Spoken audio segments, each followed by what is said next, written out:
So thank y'all for joining us. This is. Can y'all see my screen? Okay, the PowerPoint presentation. Can't see the PowerPoint. Uh-oh. Oh, because I'm not sharing it. Sharing is caring. One of those things. Here we go. How about now? Yes. Okay, good deal. So it's January 31st. We're talking about our internship in school psychology for the following school year. And we will start with just talking about some general guidance, how to locate sites.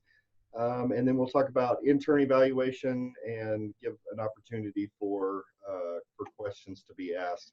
I'm real informal and casual, so if you have a question as we're going along, feel free to jump in and interrupt or type in the chat box, and I'll try to answer as we go along, or say, oh, we're going to get to that. So, click somehow. There's really two kinds of internships. In our program, most of our students are not currently licensed as LSSPs or school psychologists in another state. And so they're going to complete what we might refer to as a specialist level internship.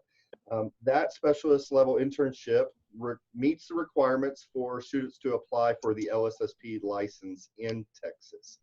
Now, there is a little bit of difference between what our PhD students are required to do versus our specialist level or master's and certificate students. And that's basically just the number of hours that are got to be completed between 2 semesters. So for our doctoral students, they have to complete 1,500 hours, and our specialist level students complete 1,200 hours across 2 semesters. Again, for this specialist level internship, it's really important to know that our specialist level interns must be supervised by a district employed or district contracted school psychologist that has practiced without supervision holding the LSSP for 3 or more years. And so that's a new board rule. TSBEP board rule came about a couple of years ago, and basically they said, in order to be a supervisor, in order for your supervision to count, you've got to have 3 years of practice without supervision. The other thing that's really key to note is the way that our board in Texas defines supervision. And they do say that site supervision must be provided weekly for 2 or more hours, and at least 50% or greater than 50% of the supervision that occurs must be face-to-face in person. So they will not allow 50% to be conducted online through Zoom or Skype or whatever. Now, some students, and we'll talk about some of the challenges here, and I know Marilyn and Linda are here. They're probably talking about pursuing a pre-doctoral internship and what that looks like and how the program supports that and can align that. I will say that these type of internships can be difficult to find. We have had maybe 1 or 2 of our previous students who have completed a pre-doctoral internship, and we'll talk about the characteristics of what that pre-doctoral internship looks like. Again, it's for doctoral students. They are required to complete 1,500 hours, and that must be completed over the course of 2 semesters. Here's where it gets a little tricky with the board's terminology and the language. So the training site must have 2 or more individuals who are licensed psychologists and available to provide supervision. And that training site must have 2 or more pre-doctoral interns concurrently. So these are people who are, these are pre-doctoral interns who are wanting to become licensed as LPs, licensed psychologists in Texas. And so therefore the composition of the internship site may be a little bit more challenging to manufacture, but I always have ideas, and we'll talk about some different things that we can do to problem solve and make that work. Locating sites. This is particularly important, really designed for students who are looking for their kind of traditional LSSP internship. It's important to remember that the internship is the culminating experience in the training of a school psychologist. So this comes at the end of the training program. It's also important to remember it's not just about the intern entering into an agreement with a district, it's about the internship being a good fit, the site being a good fit. So therefore, this is an arrangement and an agreement between the university, between a training site, between the intern, between the site supervisor, and then between an individual who is authorized to enter into an agreement on behalf of a site. So there's a lot of moving parts there, and that's why it's important to kind of get a lot of this, get moving on a lot of this, so that we're not delayed in making progress and moving forward in a timely manner. What sometimes holds us up is this next point, that we have to enter into an agreement. The university completes a legal agreement or contract with the school district or the site, and the intern is often responsible for coordinating the communication and the updates. So sometimes a school district will say, well, we need this written in the contract, or we need this in the agreement, and then the university will say, well, we're not going to do that. And so we get lawyers involved, and sometimes when it comes to lawyers, they may not necessarily be on our time frame. So it's best to try to iron out as many of these details as quickly as possible when we reach agreements between the interns. It's also possible that in talking with a site, talking with a supervisor, it becomes clear to one of the parties, whether that's the supervisor or the site or the intern or even us as the program, that this isn't going to be a good fit because it's not going to meet all of the goals of our training program. Or we might feel like that the intern is not going to be treated as an intern. So it's really important that we have kind of all this communication up front so that we can ensure that this is going to be good placements for everyone.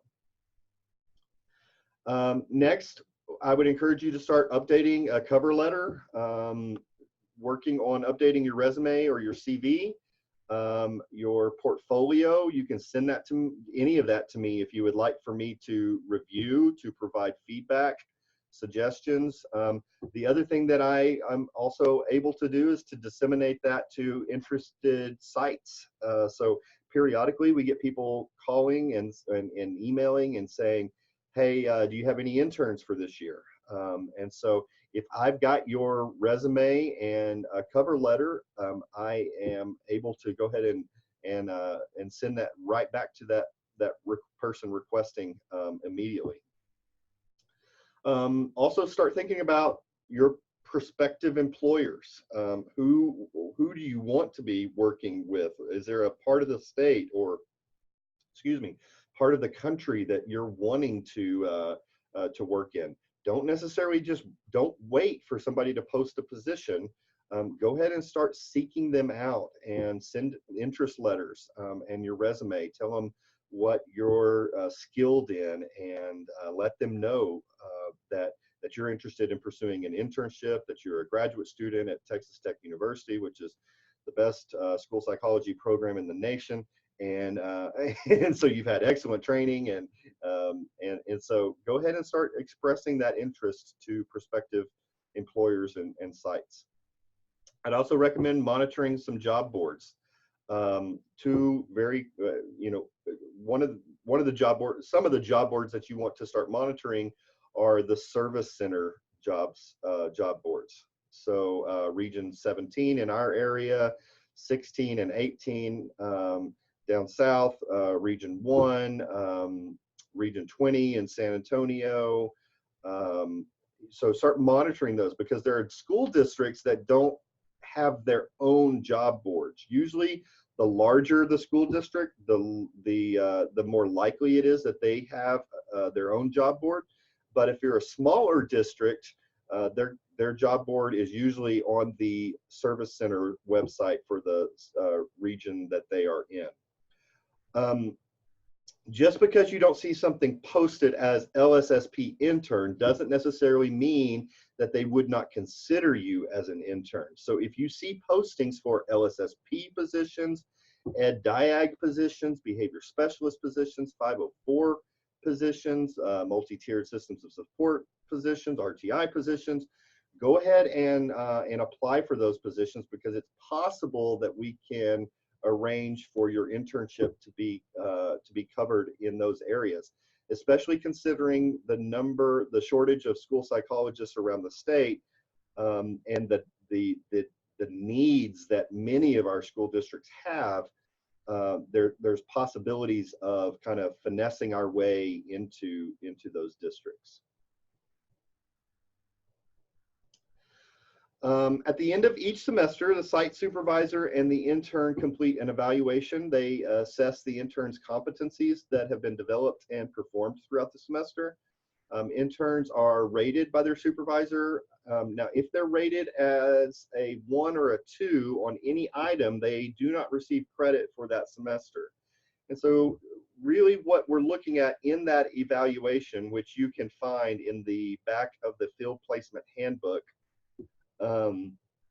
which is posted on our website, and I have the link there. You'll also receive a copy of this PowerPoint at the end of the day. I'll send it out to everybody so you have some of these links and some of these notes. But it really helps for the intern and the site supervisor to look at the list of activities that are going to be rated at the end of the semester, so that you can ensure that you're getting the opportunity to participate in those activities and exercises. A lot of times we get to the end of the semester and somebody goes, well, I haven't dealt with a crisis, or I haven't done a counseling case, or I haven't done an academic achievement intervention. And so therefore my site supervisor can't rate me in that. That's a problem. And so as we're talking about the comprehensive and integrated role of psychological services and of the school psychologist in schools, we want to be sure that we are addressing a broad and expanded role. And then finally here on this slide, the interns also meet with the university internship instructor, individually multiple times each semester. And what they do is they're submitting products that they have developed and that they've worked on, that they've completed throughout the semester at the internship site. These are applied products, which demonstrate some sort of competency for each of the domains of the NAS practice model. So if there's a domain, let's say related to database decision making, how is the intern engaging in that process, and what can they show the university instructor to show that they have developed that proficiency throughout their training? Next steps, like I said, update your resume, your CV, your portfolio. Feel free to send that to me. In a portfolio, you might consider include, again, this is all de-identified, so make sure everything's de-identified. But in your portfolio, you may consider putting in an FBA, a BIP, a counseling treatment plan, counseling progress notes, or sample treatment notes. Some sort of a crisis consultation, an assessment report, or any other materials that you might have created that you think are stellar, that can show how you've assisted students, families, and educators in your practicum experiences and in your field experiences prior to now. Be sure you're making A's and B's in your coursework. If you make a C, you got to repeat that course. So make sure you're doing making A's and B's. If you work in a school district, begin having conversations with your supervisors, 504 staff, special ed staff, other school psychologists about possibly completing your internship requirements within your district. Sometimes they don't know that you've got an internship to pursue, and that it's going to be 1,200 hours over the course of the school year, and that you can be employed in assisting with a lot of the responsibilities and completing your assignments there in the district. Ensure that the site has access to a school psychologist that holds the LSSP and is available to provide supervision for you. And then let's schedule a meeting, make sure we're all on the same page. The contracts that that I referred to earlier is also in the back of the field placement handbook. And so your site is going to want to see that so that we know and be made aware that that agreement is coming to them from the university legal department. Oh, and be sure make A's and B's in your classes. That's all I have prepared, so I'm going to stop right here. I know Krista may have some questions, but Marilyn and Linda, anything specific that I can answer for you or that you want to discuss? No, Brooke, that's pretty clear. As far as our person that's going to be assigned to us, I know that if we're going to pursue the LP, it does say that the university supervisor can't have more than 12 interns. Is that something that is going to be accommodated? Good. Absolutely. We do not have more than 12 who will be on internship at one time. So, and if that were a problem, which would be an excellent problem for us, we would actually create another section or have a different, another university supervisor. Okay.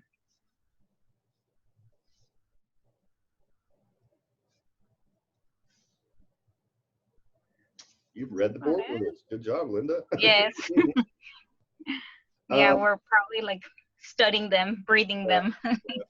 So, you know, and I think as, you know, if you want to at a later time schedule a call so that we can talk about what that looks like and for you guys, and is trying to establish a consortium or making sure that that we're getting all the details lined up for you. You know, I think if you guys are able to make that happen, let's go with it. Let's make it happen. Mm-hmm. Yeah, well, we've been looking at the specifics, and I guess probably meeting later on because we're so specific. I mean, we do have the 2 interns, but we don't have the LP. So, you know, we're exploring other options here in the city, but also elsewhere. So, yeah, maybe later on we can meet because Good. We're so specific. Okay. Okay, that's about it for us. Okay, well, I'm going to stay online here for a while just in case anybody else shows up. So feel free to jump back on or shoot me an email, give me a call, and we can help out with things. Okay. All right. Sounds good. Thanks Thank you so much, Brooke. Thanks, Brooke. Bye. Good Bye. weekend. You too. You too.